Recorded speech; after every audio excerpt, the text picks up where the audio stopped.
Hi guys, welcome back. I'm Maya of Simply Bloom, and today is rose planting day. So most of these roses, honestly, I'm not real hopeful for. I got out of the $10 bare root bin from my local Menards and I potted them up months ago. I'll show you those. I live in Zone 3, northern Minnesota. I have one Zone 3 rose I'll be planting, a couple Zone 4 roses.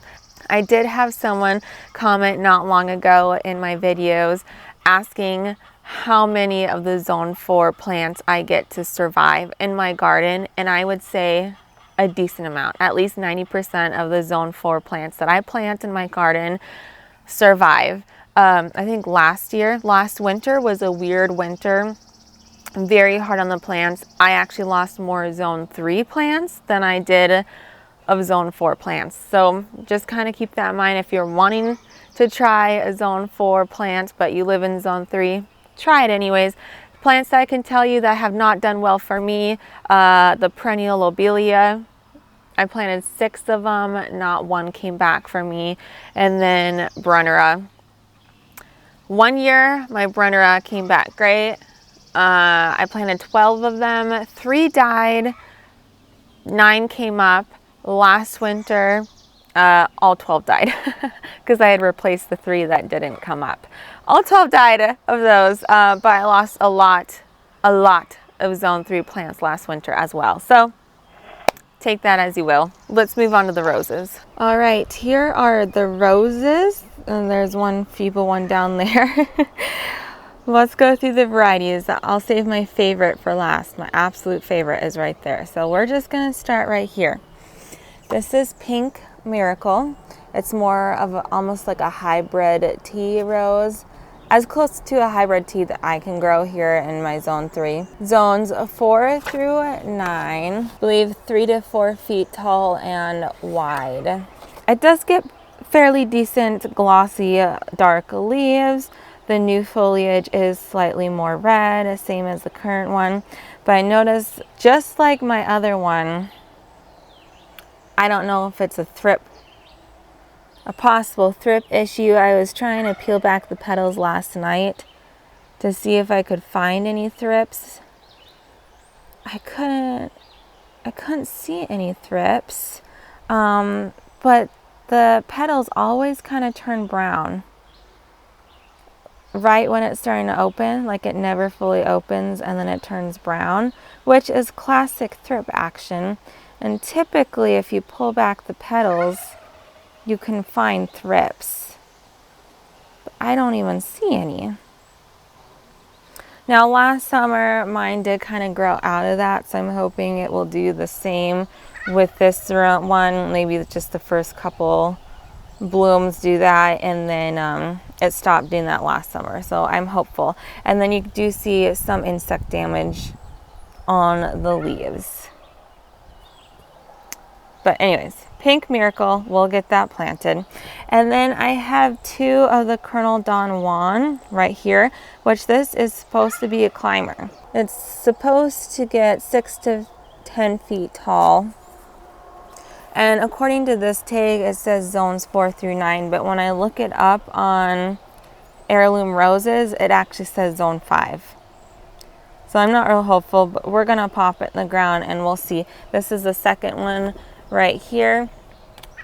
You can see it kind of struggled breaking dormancy there. First one did pretty okay. This one, we struggled just a little bit. And then down here, I do not think this one will survive because it's labeled as a zone 5, but my daughter saw it and I was like, you know what? Even if we can get 1 or 2 blooms off of it this season, we'll count that a win. This is the Alfred Sisley, zones 5 through 9 down there. Does not say how big it will get. I would guess it's your usual 3 to 5 feet. But it has very pretty blooms, very pretty. So we'll see what happens with this one. We do got some pretty glossy new growth starting right here. And we had some growth starting on these 2 limbs here, but they apparently decided they did not want to be with us anymore. And my last rose is my favorite rose. This is a zone 3 rose, and ironically, out of all my roses last year, this one died. All my zone 4 David Austin roses survived. The zone 3 decided to go kaput on me. So that's what I was mentioning earlier, where last winter I actually had more zone 3 plants die on me than zone 4 plants. So that's that. Also, we've had a lot of rain, which is why my hair looks like this. When we have high humidity, my little curls just pop. They're popping today. Back to the rose. It has the most glorious, deep, olivey, almost emerald green leaves. The new growth comes out as the most striking burgundy, almost purple color. The flowers themselves are a deep, velvety red color. I absolutely love it. Absolutely love it. So this is the Miracle on the Hudson. I'm not sure if I said it. I'm trying to find the tag. I would consider this pink one, Pink Miracle, its cousin. Just not quite as good. It does have a very wide open bloom, not a high petal count, which I typically don't like in roses, but like I said, I love this rose. I love everything about this rose. Zones 3 through 10, and it does not say the size on here, but when I look it up, it says 3 to 5 feet tall and 3 to 5 feet wide.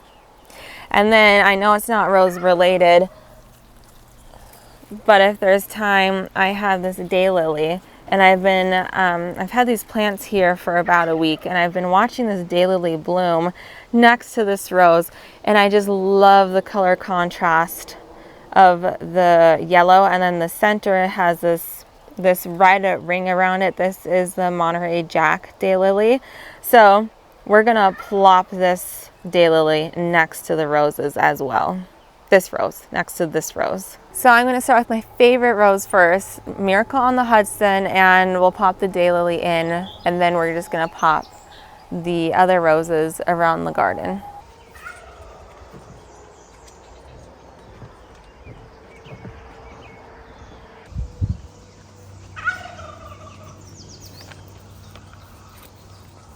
So this is where I had the first no way. Oh my gosh. It's coming back. We have a miracle. We have a miracle. The Miracle of the Hudson is coming back.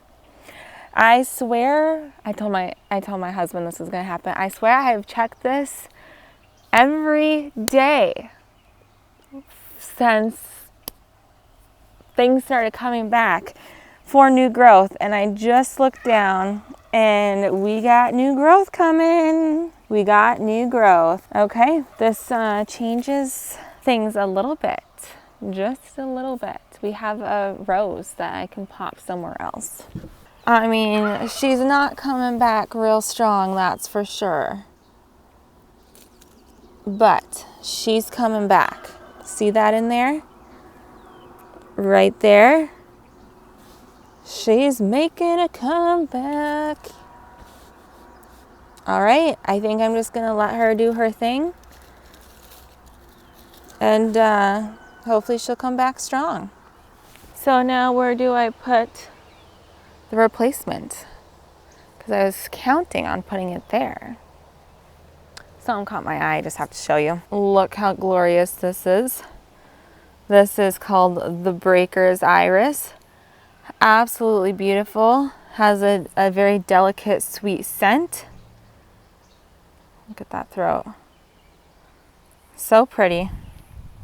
Honestly, I'm kind of liking that spot. I just planted a peony there. That's the Kansas peony, but like the day after I planted it, I knew I already wanted to change it because I'm worried that bright kind of pinky color of the Kansas, I was worried it would clash with that barberry. But will the red blooms on the Miracle on the Hudson clash with the barberry? That's my concern. I know I want to change it. That I was thinking of popping that just over on the other side, so it's still somewhat close, but we got a little breaker.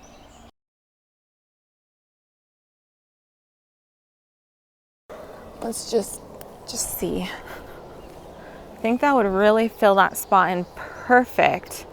But do the red, you know, is it too much red on red? I kind of want to spread the red out a little bit. Just a little. And then like the daylily. Daylily could kind of break it up a little bit. I kind of like that. All right, I know I said I was gonna plant that one first, but change of plans. I'm gonna live with that for a little bit while I go plant the others. Okay, so where I'm going to plant the pink miracle looks like a mess, an absolute mess, but it's hopefully changing today after I get these in the ground. It's going right here, where that big fat dandelion is. So I've talked about it, I feel like 100 times, but we have the garden down there, my cut flower garden plus a few rows of potatoes, and then we have this massive hunk of weeds, and then this flower bed I've not weeded yet. We have more weeds in this flower bed, as you just saw. As you can see, I have this big pile of cardboard behind me, and we are getting another load of cardboard today, a big load like that. And I'm going to weed whip all those weeds down, lay down the cardboard for the no dig, no till garden method, and lay down mulch. The only problem is I don't think I have enough mulch, but we'll take this one step at a time. One step at a time. But I thought this rose would potentially be pretty here. Maybe I'll scoot it back just a little bit more, like that. We have a peony there. I can't remember what that peony is. I want to say it's the pink spider peony or purple spider peony, but I can't remember. So anyways, that's the story of the weeds. I'm gonna start to tackle it today. Don't know how far I'll get, but we're gonna start. And I think that rose will be pretty there. And then I put the 2 Colonel Don Juan roses there and there because I wasn't sure where else to put them. And if they do turn into climbers, I thought it'd be really pretty to kind of climb up this fence, which we need to replace. But that's kind of the plan. I doubt these will get 8 to 10 feet like it says.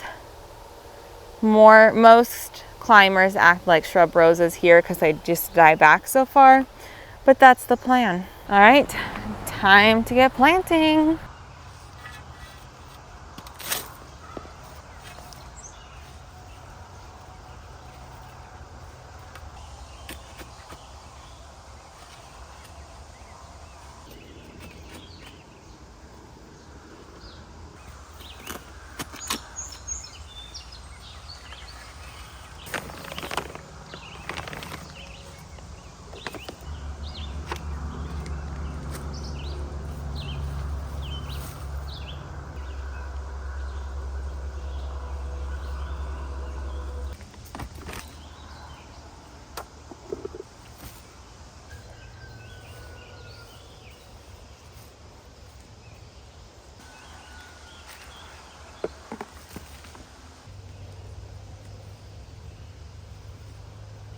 Okay guys, I didn't plant the Miracle on the Hudson because I really want to think about it and get your opinion as well. So let me show you a couple spots I'm thinking of, and you can let me know where you think it would be best. So this is one option I told you, and then I was thinking of moving some of the breakers irises, the bearded iris, the ones I showed you earlier, the blue ones, maybe like right there. So we would have the 2 different reds blocked off by the yellow, and then like the really pretty blue bearded iris in the background. It'd be a little bit higher than the daylily. I kind of like that idea. And then I have some like blue Veronica I was thinking of putting there. Okay, what is this? I just saw this. There you go. Chip bag. So that's one option. Otherwise, let me show you the other. Take this. There's this bed, or I could like plop it there But we're kind of stuck with the same thing. There's that same orange rocket barberry that it was by in the other spots. And then it's so far back in the bed where I kind of want it a little bit more up front and center, because there's a fall cypress. It'll get like 6 feet wide. So it'll be really massive, 3 feet tall. And then that's hopefully will get to like 5 feet in the back, but I just don't know. So I think I like it by the other spot better. My husband just called out to me, kids are waking up, so I'm gonna go in. But let me know which 2 spots you think, the first spot or the second spot back there.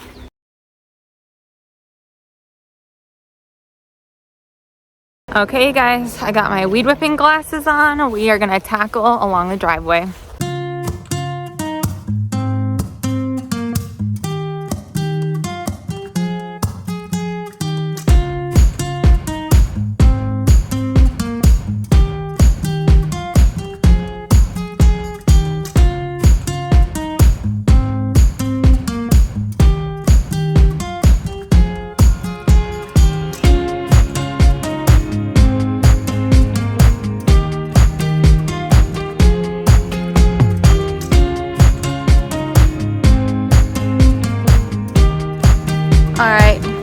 That's good enough. I love weed whipping in a sense that it's so satisfying to me, but it is so hard on my wrists. Like both my wrists are just kind of really hurting right now. Like they feel so weak and rubbery. Like I can't hold anything. I couldn't even hold my phone with that hand. So I'm gonna call that good. There's a couple of things hiding in the weeds that I wanted to show you that we couldn't see that are really pretty. So you can see I cleared up this lane. There's a ton that I missed all along the rhubarb, which has flowered and is now going to seed.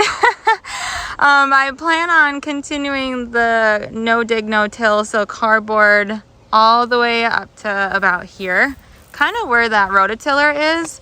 That's where I want to bring it. I know I don't have enough cardboard to do that. I also know I don't have enough mulch to do that.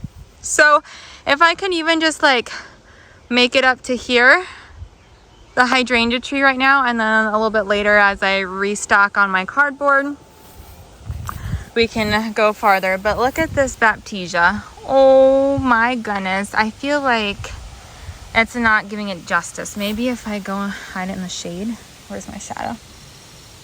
I don't know if that's any better. It's the most glorious burgundy color with a little bit of yellow. There, that's pretty good. There, now it's focused. Absolutely gorgeous. I'll pop the name up on the screen because I can't remember, and you can see there's lots of grass in there. I'm really happy I put the tomato cage around it. So it just reminded me where they were. Otherwise, there's a good chance I would have chopped it. And then I had a Sonic Bloom pink Weigelia there. Unfortunately, it died. I kind of wish I would have left it there. It might have come back. Right here is the other Sonic Bloom pink Weigelia. This is a reblooming. It gets 6 feet tall, 5 to 6 feet tall. I think 5 to 6 feet wide. We got some blooms. It died completely back to the ground. Completely back to the ground. And it did push new growth. But I'm hoping it will really fill in this area nicely. And then down here I have another Baptisia. This is more of like a mustardy yellow. Blooms are pretty much done. I did pick a bouquet of these already this spring because, I mean, you couldn't see it anyways. It was covered in weeds. So I was like, well, I might as well pick it, bring it inside so I can enjoy it, you know? And right back here is the pink miracle rose we planted this morning. It's several hours later. It's definitely opened more. Look how pretty that is. There's so many pretty things though. I've been waiting to do a June garden tour till I can get my act together and kind of clean up some spots.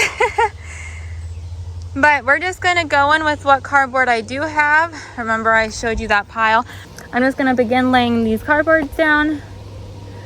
I feel like I need to change though. I feel like I am covered in ticks from doing all that. But yeah, we're just going to begin.